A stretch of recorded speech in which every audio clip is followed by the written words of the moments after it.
তুই বন্ধুত্ব মানে জানোস? বন্ধুত্বর ওজন বুঝোস? হ্যাঁ, বন্ধুত্বর আরেক নাম হচ্ছে জিন্দেগি। বন্ধুত্ব মানে জীবন, ভালো মন্দ সুখ দুঃখ সবকিছু একসাথে মিলায় বন্ধুত্ব। বন্ধুত্বের জন্য জান দেয়া যায়, জান নেওয়াও যায়। ও হচ্ছে আমার ভালো বন্ধু, সুখে দুঃখে সবসময় আমার পাশে ছিল। এই বন্ধুর কাছে আমি আবদার করছি, ওর লাগে দুষ্টামি করছি, ফাইজলামি করছি, কিলাইছি, গুছাইছি, লাইতেছি, কিন্তু যা করছি আমি করছি, কারণ আমি ওর বন্ধু।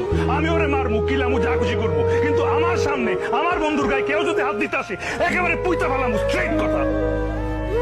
আমার এই বন্ধু সবসময় আমার খোঁজ খবর নিছে। আমার জিজ্ঞেস করছে, বন্ধু তোর কি মন খারাপ, তোর কি ব্রেকআপ হয়েছে, তুই বিড়ি খাবি, চল বিরিয়ানির দোকানে যাই, বিরিয়ানি খাই, আমি বিল দিতেছি। আমার যখন ব্রেকআপ আমি ছাকা খাই উল্টাই ছিলাম, তখন সারাদিন আমার পিছিয়ে পিছিয়ে ঘুরছে, যাতে আমি কোনো কিছু উল্টা পাল্টা না করি। আমার নিয়ে ঘুরতে যেতে চাইছে, সারাক্ষণ আমার মন ভালো করার চেষ্টা করছে। আমার বাবা মা যখন অসুস্থ তখন ও সবার আগে হাসপাতালে গেছে। আমার যখন টিউশনে তার টাকা নেই তখন মিলের টাকা বাজে আমার টাকা লোন দিছে। আর এই বন্ধুরে ভালো আমি চলে যাবো? হ্যাঁ, আপনি তো বন্ধুত্ব ভ্যালুই বুঝলেন না।